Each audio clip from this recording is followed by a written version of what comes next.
civilmedia.mk. Слободно, независно, отворено. Тоа е нешто што го прави Министерството или го предлага Министерството како институција. Од друга страна се граѓаните и граѓаните како и граѓанските организации. Како тие можат да придонесат во овој процес на професионализација и демократизација на администрацијата? Неколку работи. Прво е нормално да веруваат на институциите да пријавуваат било каков чин на несоодветно несување на неработење согласно законите. Граѓанските организации особено и ни помагаат доста во целиот овој процес на подготвување на овие законски решенија. Цело време бевме во консултација со нив. Имавме и помоши од Сигма и од страна на Европската комисија, значи целосно беа вклучени во пишувањето на овие закони. Имавме неколку јавни дебати, се консултиравме и така натака. Магично решение нема. И ова ќе е процес и на некои работи за закони ќе ги решиме, но градење на нова политичка култура. И тука многу ќе помогнат и со нивното следење на тоа што се случува и начинот на кој што ги имплементираме законите. Ние навистина, колку и да некогаш може се критички настроени одредени извештаи на граѓанскиот сектор, ги очекуваме и сакаме да ги видиме и да ги добиеме, затоа што ни користат како коректив. Знаеме на каде треба да се фокусираме и често заради можда и пренатрупаноста со обврски и така натака, не секогаш можеме ги видиме сите работи. И јас често го зборувам, ние во во јавната администрација особено, што се централната власт, органите на државната управа, и особено министерствата, од динамиката на активностите, ние немаме ни можности некојаш, но ни аналитички капацитети. Значи, особено во делот на анализи, на согледување на состојбите, ги користиме капацитетите на граѓанскиот сектор.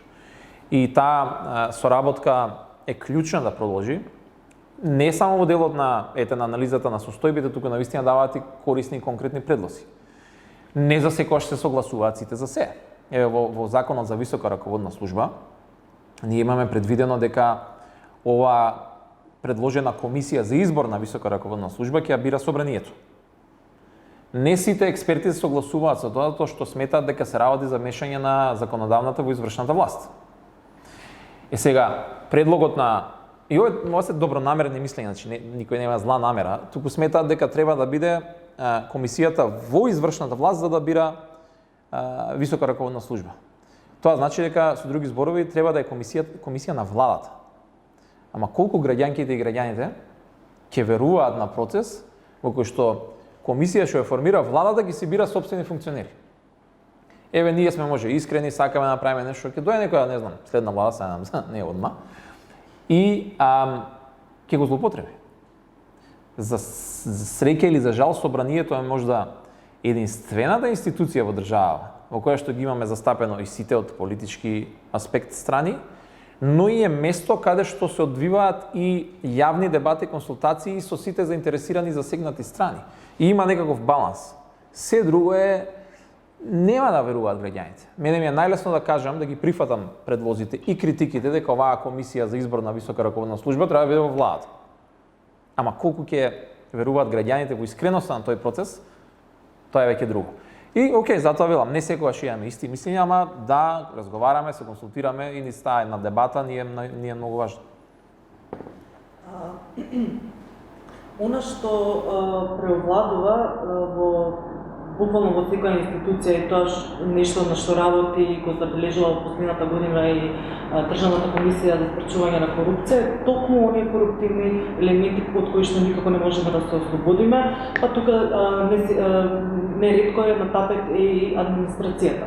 Колку такви случаи, колку е застапена корупцијата во администрацијата и како против тоа? Дали имаме злоупотреби надвор од изборен контекст на јавни ресурси за партиски цели и така натаму? Главниот механизам за борба против ова е транспарентноста. Добро, тука се нормално инспекцијски служби и така натака, ама јас цело време тоа го зборувам, ние не може да имаме толку инспектори колку што може луѓе да направат глупости. И за жал такви сме никако поднебие, не зборам само кај нас, туку овој дел на Европа. Меѓутоа со транспарентноста и навистина направивме голем исчекор. И тоа е главниот механизам за борба против корупцијата. Мислам дека нивото на транспарентност особено во владата и во министерствата прилично е многу поголемо сега веќе од другите институции. Ние тука имаме прилично голем исчекор. Меѓутоа следната фаза се, ајде да кажеме, овие органи на државна управа, јавни предпријатија, акционерски друштва, значи на вториот ешелон, ајде да кажам, на институции, но повторно под централната власт и локалната власт. Граѓаните многу често, може би почесто, имаат комуникација и контакт со локалните власти отколку со централната власт. Нормално, тоа се секојдневни потреби, документи, комунали и слично.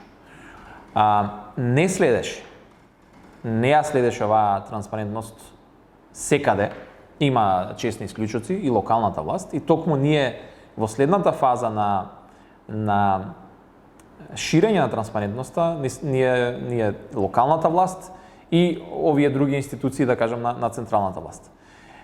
Со самото објавување на отворените финансии, ние секој граѓанин може во секој момент да го види секој еден денар кој што се троши од државниот буџет. Поголема транспарентност тоа нема, нигде скоро го нема во светот. И колку што повеќе луѓето знаат како и кога во реално време се трошат парите, толку и помала можност за корупција. Затоа што видливо е. Не можете да правите работи кои што не можете да ги објасните во јавност, на крајот на денот веднаш ќе бидете прозвани. И на таков начин сметам, само со отвореност, со транспарентност, со споделување на податоци, со порталот за отворени податоци кој што треба уште повеќе се полни со податочни сетови, на таков начин ќе сузбиеме и корупцијата.